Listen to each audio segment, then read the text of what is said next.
channel. Today's video is going to be on the look that I am wearing right now.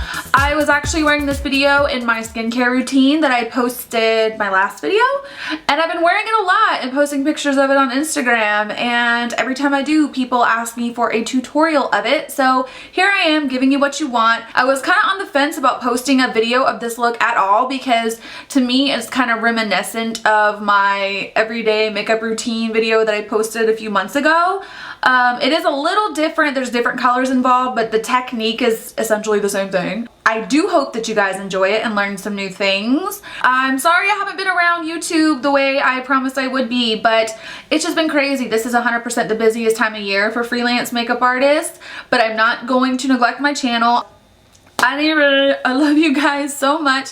Please subscribe if you have not. Check the down bar for information, including my Instagram, my Facebook, my website, and my Pinterest. In the meantime, I hope you're having an amazing summer. I love you more than you'll ever know. Bye.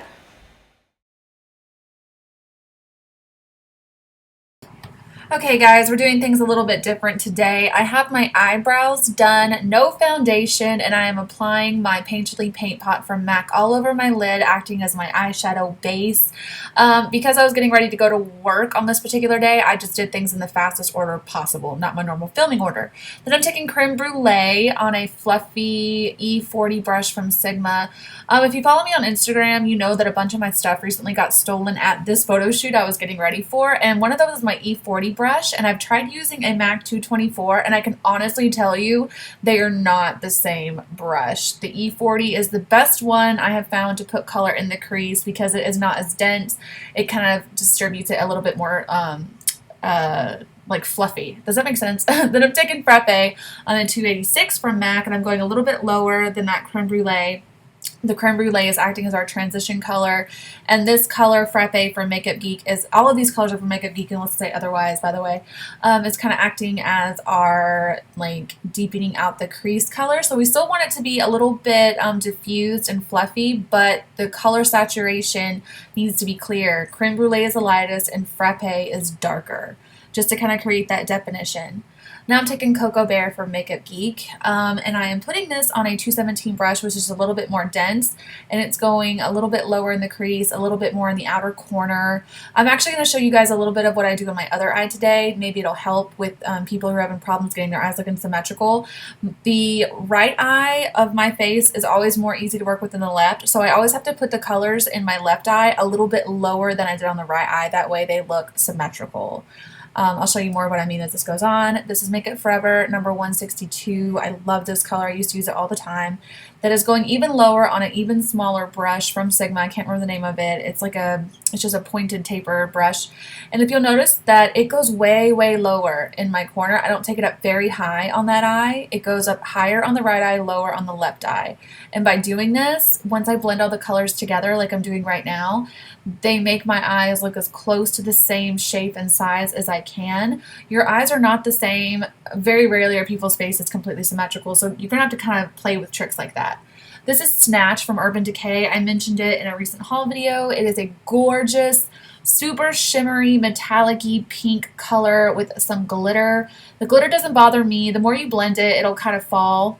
It's not a big deal to me in this instance, but I'm just taking that on a flat shader brush from Sigma. I think it's the E55, and I'm pressing that all over the lid. And then I took Summer Honey, which is a pressed pigment from MAC that I sprayed some Fix Plus on, and on a I think it's a 242 from MAC, I am just covering the same area I laid down that Snatch with. This is optional, but I find that it makes the eyeshadow look super glittery and sparkly, almost wet. It's so sparkly, which I think is gorgeous for this particular look. And then I'm taking this is rice paper, excuse me, rice paper from MAC. This is going on my brow bone. This is always what I use my brow bone to highlight the area. It just works for me. Then I'm going to take some black shadow in the outer corner. I always do this. I'm doing this today to show you that if you wanted to just do this step and not do eyeliner and just do lashes, you totally could, because adding this black shadow really low in the outer corner still creates that depth that we want. Now I'm doing my eyeliner. On this particular day, I messed up my eyeliner. Well, I didn't mess up my eyeliner. I did it correctly. I always do it very thick, but when I use liquid liner, which is my new preferred method of liner, sometimes it will open my eye too soon, like you can see right there. I got eyeliner on my lid and I didn't have time to fix it, so I just ran a little bit of black shadow there to smudge it out. I would do that normally anyway, but I'm just telling you this. So if you see that line right there on my lid, and it, you know, might drive you crazy, because it's driving me crazy right now. These are Flutter lashes in the style Paige. They're my new favorite lashes. People keep asking me about them. They're gorgeous. They're I can't live without them now. A little dramatic, I know, but it's true. I'm just obsessed. But Ardell makes a pair called Double Up 203s that are very similar. They're just made out of a different material. This is a Erase Paste from Benefit. I always use this underneath my foundation. If you watch, you can immediately tell a difference. I'm using the smallest amount of this, by the way, on a Sigma. This is one of their precision kabuki brushes. Immediately, you can tell a huge difference. And then I'm taking Becca's Full Coverage Cream and Armani Luminous Silk Foundation and mixing them together. And I'm putting this on my face with a beauty blender. I know right now it looks like I'm putting on like jaundice flavored mustard on my face, but what you can't tell, because you can only see from my neck up at this time, is my body is extremely tan right now from sunless tanning, and my face is never the same color as my body because I do not get in the sun. My face is always like super pale, and I have to have my foundation match my body, not my face, or it would look really weird. Then I'm taking Prolong Wear in NW20, and I am putting that underneath my eye. It's almost a little bit too light for me now. I'm going to have to upgrade here soon to NW25, but I'll just use it for the moment because, like I said, I was in a hurry on this particular day. I'm just applying that under my eyes, and I'm actually taking it on my chin and up towards my forehead today. I'll explain why in a second. Then I'm taking some Marc Jacobs Remedy Concealer Pen to highlight under my eye. The reason that I have to take so much on my chin and my nose and my forehead when I'm this dark is because if I only have the lightness underneath my eye, it looks really, really strange. Somehow it managed to make the rest of my face look muddy compared to the area underneath my eye, so I have to really highlight the whole face when I'm this tan. I'm taking this Chanel highlighting pen, and I forgot to include the footage of me applying it, but I just put it all over my face in the areas that I put the concealer. Now I'm setting all of the concealer that's all over my face with the Hourglass Diffuse Light highlighting powder. It's not actually a highlighting powder, it's just an ambient lighting powder, but I use it to highlight the areas of my face that I set with concealer. And then I'm going to set the rest of my face with my Studio Care blend from MAC. I'm not going to let this powder get anywhere near the areas of my face that I've highlighted with concealer and the ambient lighting powder because that defeats the purpose. I explain a little bit more about this process in my highlighting and contouring video. Now I'm bronzing with the Smashbox Suntan Matte Highlighter, or bronzer, excuse me. It's the darkest one I own. I use it today. It looks really, really red right now because it's not completely all over my face, but as I finish, you'll notice that it blends in with the rest of the skin on my body. I didn't show a product shot of this because it got stolen, as did a lot of my stuff on this particular day, because I had it in my makeup bag for my personal use to touch up throughout the day, and someone boosted it. Now I'm just blending the bejesus out of it. Once again, more details of these steps can be found in my highlighting and contouring video. I will link it below, so I'm not going crazy in depth with exactly what I'm doing. This is just me contouring further the backs of my cheeks using Too Faced Chocolate Soleil.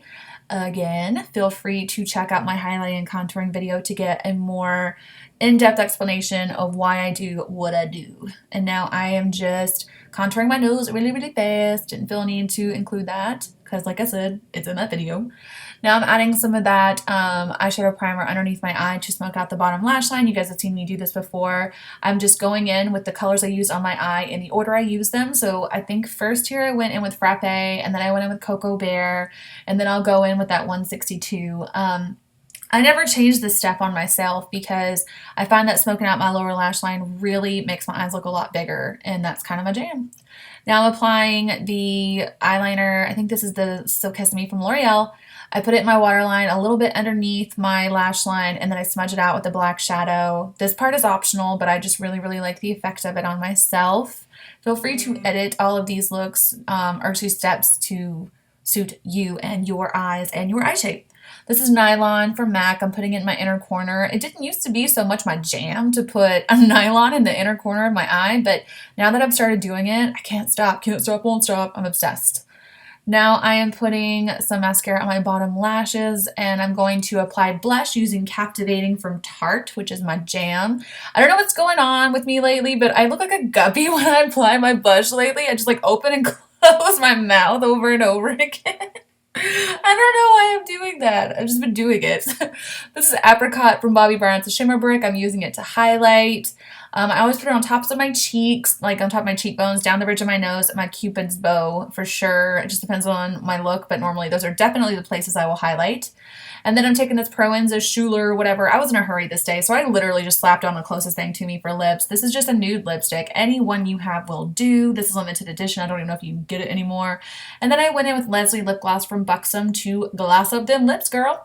And that is it. After you do that, you were done. Love you guys, mean it. Bye!